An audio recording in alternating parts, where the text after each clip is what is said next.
Hello, this is Steve Anderson from the USBA, and I am pleased to talk with the president of the UMB, Jean-Claude Dupont. The UMB was founded in Madrid, Spain in 1959, and its mission is to promote all carom games around the world. Jean-Claude works tirelessly to promote the game we love. He is in charge of confederations and federations all over the globe, and he's also a newlywed. Welcome, Jean-Claude. Thank you. Thank you very much, Steve. It's a pleasure to be with you today. Well, it's a pleasure to be with you. When I announced that I was going to be interviewing you, I had a bunch of people with questions, and we only have so much time. If I can sneak some in, I will. First off, boy, the three-cushion World Championship will be coming up from Seoul, Korea, from 11/26 through 11/30.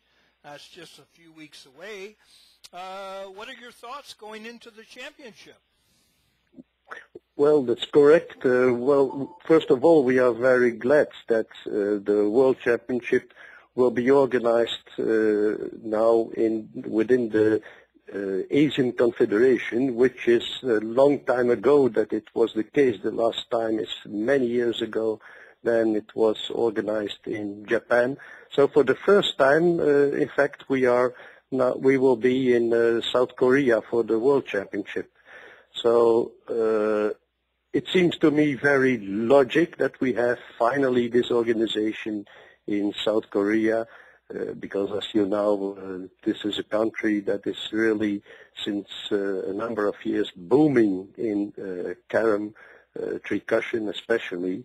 And also we have a very good experience with the South Korean Federation as an organizer, as since a number of years, as you know, they are also organizing each year a World Cup.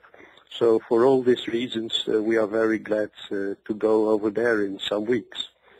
Well, absolutely. Matter of fact, I spoke to Sang-Jun Min, and he sent me a couple photographs, aerial photographs of the nationals that are going on in South Korea right now. I counted over 20 carom tables.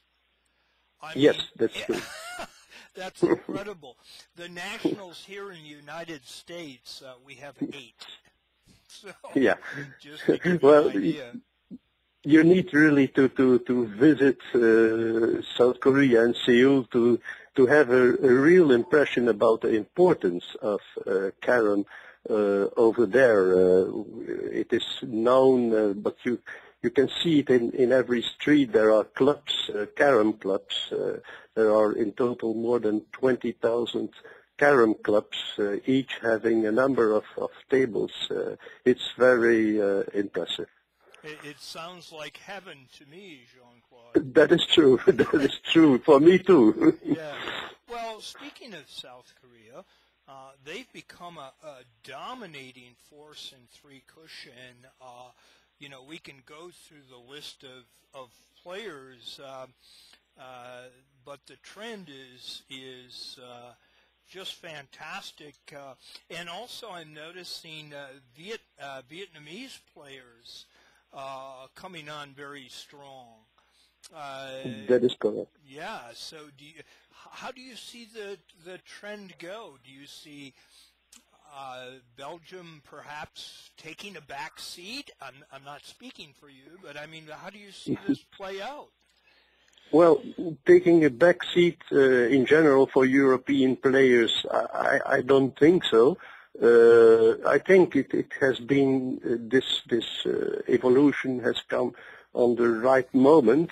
So the top players in Belgium and in other European countries are very aware of what is happening, and it seems that this has given their positive input, so that they are now also increasing their averages in an unbelievable way. Nevertheless, it is clear that the Korean players are coming more and more. We can see this in the world ranking, and this has not stopped yet, in my opinion. There will come another number of very good Korean players. But as you are mentioning, it will not stop with Korea. We have information from Vietnam that the game is unbelievable popular also in Vietnam, and we are seeing more and more Vietnamese players coming to participate into World Cups, and we see the recent results of some of them that are very impressive. I'm thinking here about two players, for example, Mr. Ma and Mr. Nguyen, Yes. who ended on the third place last month in Seoul. So very impressive. And I think, yes, I think it will be a good thing for everybody. Yes. Now I see also here and there, but in a less way, but nevertheless also important. I see in some countries carom growing in a broader way, and also on the top. And I think here, for example, a country like Turkey that is coming with a number of players that are very, very strong also. I agree with you. Yeah, it is very exciting to see, and I'm sure it'll continue.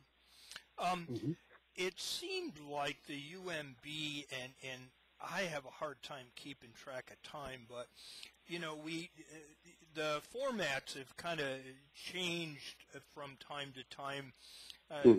You know, we're pretty much back to or playing the 40-point game after the preliminaries, and we used to have the, you know, what was it, 3 out of 5 15-point games. Right, right. Any rule changes in 2015 you want to share with us, or thoughts about the change, or what you have in mind? Well, let me first of all say that we have taken the step to the 40 points coming from a period of about 20 years, having played the set system. Yes. And we changed it, thinking about media, thinking about organizers.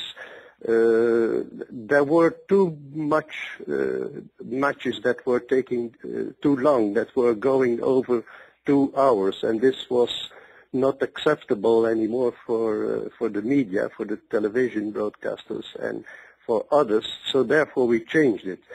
Now we have always said we will go to 40 points and see during about 2 to 3 years to have the evaluation, and then it would eventually be possible to adapt the system. So at this moment, I don't think that we will change already for the year 2015, but I am aware of the fact that the averages that are now played by a number of top players is so impressive. Yes. That it becomes a little bit the reverse. Now we have sometimes matches that are taking less than an hour, and this is also not the aim. So if there is a changing, or if we are thinking about the changing, then it would be most probably in the sense that we continue to play the 40 points, but from, let's say, from, for example, the quarterfinal zone or from the 8th final zone, we could adapt and let play, for example, to 50 points. Yes. But until today, this is not a decision, but it is, let's say, it's a way of thinking, and we want to be very careful because we want to avoid to change every time and every year. So